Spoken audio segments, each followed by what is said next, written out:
10 বছর আগে আমি আমার বেডরুমেতে বসেছিলাম আর আমি আমার ইতিহাস পরীক্ষার প্রস্তুতি নিচ্ছিলাম। তখন ভাবলাম ফোনটা একটু বের করি আর ভিডিও রেকর্ড করি, যেটা ভবিষ্যতে আমি পাবলিক করব। এটা জানতে আমার ভবিষ্যৎ জীবন কেমন হবে, আমার চ্যানেল কেমন হবে। আর 10টা বছর অপেক্ষা করার পরে হাই মি ইন 10 ইয়ার্স অবশেষে পাবলিক হচ্ছে। আর আমি ওই ভিডিওটারই রিয়াকশন দেব যেটা এখন তোমরা দেখতে চলেছো। তাই চলো শুরু করি। হাই, আমি 10 বছর পর আমি ভেবেছি এই ভিডিওটা আমি আপলোড করব এখন থেকে 10 বছর পরে। আর তাই আপনারা এই ভিডিওটা দেখতে পাবেন 2025-এ। ও মাই গড, এখন 2015 সাল। ও এটা তো দারুণ। দেখো আমি কিরকম দেখতেছিলাম তখন, পার্থক্যটা দেখো একবার। আমার তখন কোনো দাড়ি ছিল না, কোনো গোঁফ ছিল না। যদি আমি মরে যাই তো কি হবে? ও তাহলে তো এটা বড়ই অদ্ভুত লাগবে। সৌভাগ্যবশত আমি মরে খুবই ভেবেই তো আমার টয়লেট পেয়ে যাচ্ছে।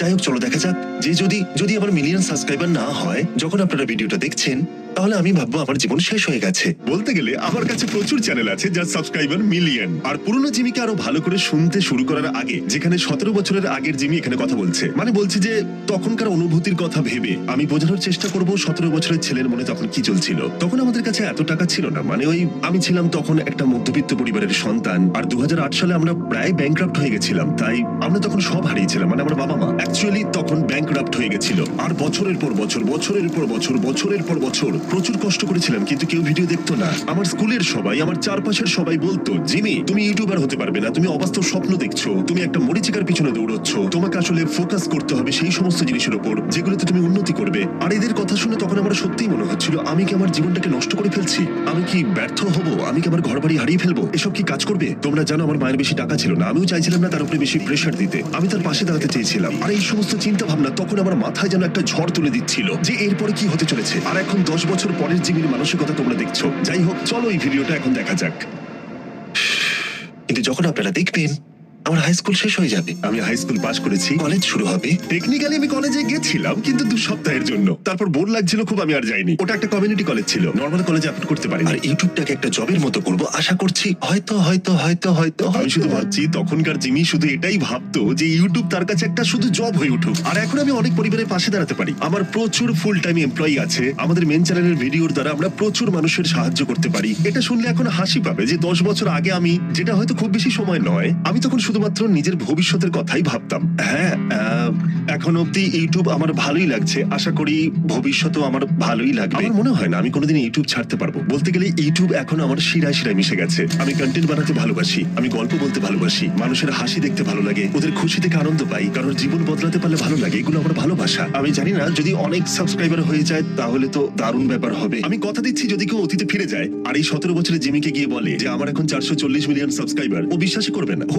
হয়তো হেসেই ঘুরিয়ে দেবে, তাই না? কারণ তখন আমি ভাবতাম পৃথিবীর সব থেকে বড় ইউটিউব চ্যানেলের সাবস্ক্রাইবার 10 মিলিয়ন হবে। আমার স্পষ্ট মনে আছে স্মশের তখন সাবস্ক্রাইবার 10 মিলিয়ন হয়েছিল, যেটা আমার কাছে তখন কল্পনার বাইরে ছিল। যেন এটা তো একটা বিশাল সংখ্যা। আমার মনে আছে পিউডিপাই যখন 10 মিলিয়নে পৌঁছালো, আমার সবকিছুই মনে আছে। ওটাই যেন সব থেকে বড় লক্ষ্য ছিল, মানে ওদের 10 মিলিয়ন হয়ে গেছে, ওরা গেমটা জিতে গেছে, এর থেকে বড় আর কি হতে পারে? আর এখন গোটা বিশ্ব জুড়ে প্রচুর ক্রিয়েটর আছে যাদের সাবস্ক্রাইবার এখন 10 মিলিয়ন। মানে এটা ভাবতে অবাক লাগে যে এই প্ল্যাটফর্ম গত কয়েক বছরে কতটা প্রভাব ফেলেছে। এখন যখন আমি এই ভিডিওটা রেকর্ড করছি, আমার 8,000 সাবস্ক্রাইবার আর 1.8 মিলিয়ন ভিউজ আছে। শুধু একবার দেখো, আর পুরোনো চ্যানেলের লোগোটাও দেখো। আমি ওই টাইগারটাকে মিস করছি, একটাই সমস্যা, এটা আমার হাই স্কুল ম্যাসকটের মতো দেখতে। সত্যি বলতে এই কারণেই আমাকে লোগোটাকে চেঞ্জ করতে হয়েছে। আর তখন আমার চ্যানেলের সর্বমোট ভিউ ছিল মাত্র 18,30,631টা।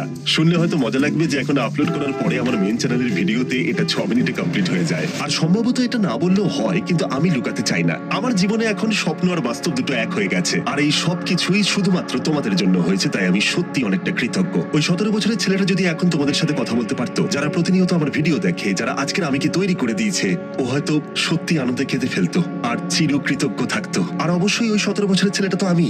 আর তোমরা হয়তো দেখেছো যে আমি অনুভূতি ঠিক মতো প্রকাশ করতে পারি না, এটা আমার একটা স্বাভাবিক বৈশিষ্ট্য। কিন্তু আমি স্পষ্টভাবে জানাতে চাই আমি তোমাদের কাছে চিরকৃতজ্ঞ থাকবো। কিন্তু আমি এখানেই থেমে থাকবো না, আমি আমার সর্বশক্তি কাজে লাগিয়ে মিস্টার বিস্ট চ্যানেলের প্রত্যেকটা ভিডিওকে আরো বেশি ভালো করে তুলবো। তাই যখন আপনারা এই ভিডিওটা দেখবেন তখন কম্পেয়ার করে দেখবেন যে এখন আমার নম্বর কত। আশা করবো এখন 1 মিলিয়ন সাবস্ক্রাইবার হয়ে গেছে। তোমার কাছে মিলিয়নের বেশি সাবস্ক্রাইবার আছে? প্লিজ, আমি হাতটা দিয়ে কি করছিলাম, প্লিজ মিলিয়ন সাবস্ক্রাইবার হয়ে যাক। আমাকে হয়তো হয়তো কি বলতে হবে ভেবে নেওয়া উচিত ছিল, কিন্তু হ্যাঁ আশা করবো 1 মিলিয়ন হয়ে গেছে। তোমরা হয়তো ভাববে যে তখন আমি এত আস্তে কথা কেন বলছিলাম, কারণ তখন আমার মা ঠিক নিচেই ছিল, আর যদি জানতে পারতো আমি তখন ভিডিও করছি পড়াশোনা করার বদলে, তাহলে আমার অবস্থা খারাপ করে দিত। তোমরা হয়তো দেখেছো কিছু কাট রয়েছে, তার কারণ হচ্ছে মা মাঝে মাঝে আসছিল আর দেখছিল পড়ছি কিনা, আর তখনই আমি ভিডিও বন্ধ করে দিয়ে পড়ার নাটক করছিলাম। আপনারা কি জানেন যে হিস্ট্রি টেস্টের জন্য আমার এখন পড়া উচিত? আর হিস্ট্রি টেস্ট আমি ভাবছি যে এখন থেকে 10 বছর পরে আপনাদের এটা মনে থাকবে কিনা যে আগামীকালের হিস্ট্রি টেস্টে আমি কত গ্রেড পাবো, যেটা নিয়ে আমি একদমই পড়ছি না, কারণ আমি এই ভিডিওটা বানাচ্ছি। যদি আপনারা আমার হিস্ট্রি টেস্টের গ্রেড মনে আছে আমার। রাখেন তাহলে দারুণ হবে। আমার মনে আছে ওই টেস্টে আমার রেজাল্ট কি হয়েছিল, কারণ আই মিন 1 ইয়ার, কারণ ওই ভিডিওতে গিয়ে আমি একটা কমেন্ট করেছিলাম তখন হয়তো আমি বিয়ে করে নিয়েছি, আর তুমি এখনো বিবাহিত নও কিন্তু এঙ্গেজমেন্ট হয়ে গেছে, তাড়াতাড়ি বিয়েও হয়ে যাবে আমার সুন্দরী প্রিয়তমার সাথে থিয়া। ও সত্যি খুব সুন্দরী।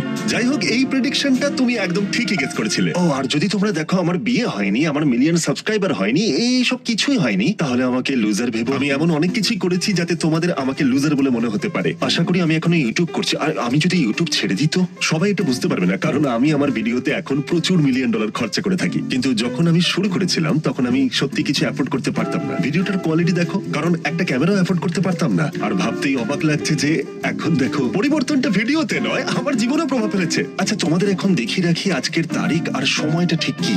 আজকের ডেট হলো, ডেটটা তো একদম দেখাই গেল না। Thank you. আশা করি তোমরা দেখতে পাচ্ছ। আশা করি আমি এখন ইউটিউব করছি।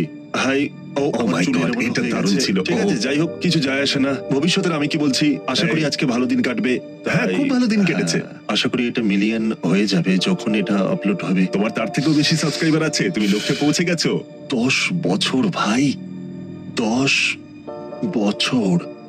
হ্যাঁ, আমি পুরো চেঞ্জ হয়ে যাব।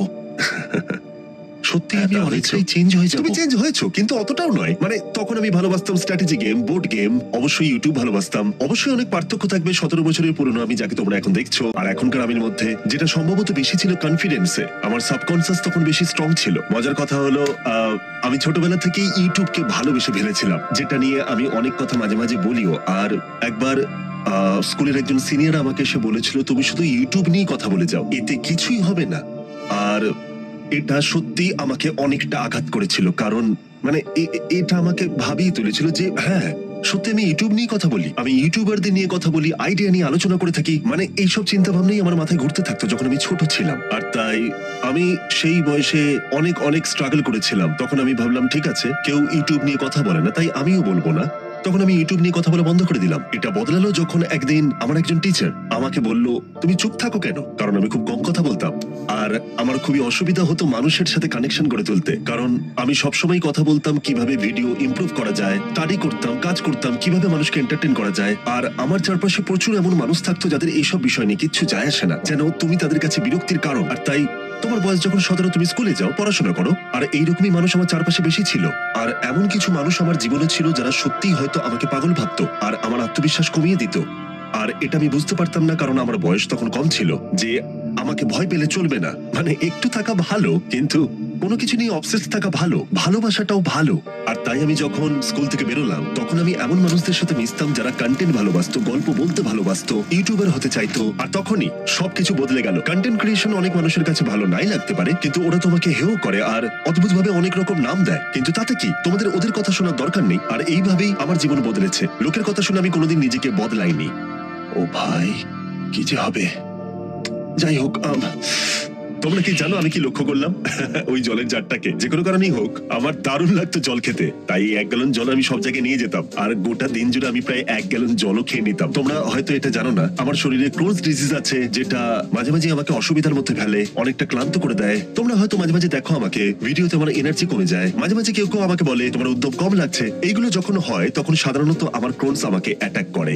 আর এইসব কিছু আমি বলছি কারণ ছোটবেলায় আমি অনেকটাই খেলাধুলা করতাম, কিন্তু 15 বছর বয়সে এসে আমার ক্রোনস ডিজিজ হলো। 27 কেজি ওজন কমে গেল। আমার সবসময় বিছানায় শুয়ে থাকতে ইচ্ছে করতো। ওই সময়টা অনেকটাই অদ্ভুত সময় ছিল, যেন ঠিক আছে আমার ক্রোনস আছে, আমি খেলতে পারবো না, কিন্তু আমি জানতাম আমাকে কি করতে হবে। তাই আমার মাথার পিছনে 1 গ্যালন জল দেখতে পাচ্ছ, এটা আমি প্রত্যেক দিন শেষ করতাম। মাঝে মাঝে দিনে 2 বার আমি বাস্কেটবল প্র্যাকটিস করতে যেতাম। তারপরে এসে আমি ইউটিউব ভিডিও করতাম। আর তখন মা বলতো পড়াশোনা কর, এইসব ভিডিও করিস না। আর আমি বলতাম আমি এটাই করতে চাই, আমি ইউটিউবার হতে চাই। ঠিক আছে, পরে দেখা হচ্ছে। আর আমাকে কিন্তু দেখো, হ্যাঁ আমাকেই দেখো। আমি একটা জিনিস আপনাদেরকে দেখিয়ে রাখি, ডেটটা একবার দেখো, রাত 8:27, অক্টোবর 4th, 2015। ভাবলেই কেমন লাগছে, ঠিক যেন মনে হচ্ছে গতকালের কথা, আবার যেন মনে হচ্ছে 10,000 বছর আগের কথা। এটা দেখলেই কেমন একটা অনুভূতি হচ্ছে। টেবিলটা দেখলে তোমরা বুঝতে পারবে এটা খুবই সস্তা টেবিল ছিল, কারণ এটাই আমি কিনতে পেরেছিলাম।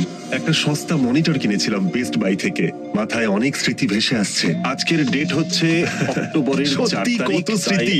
হ্যাঁ, যেমনটা আমি বললাম, আজকে অক্টোবরের 4 তারিখ।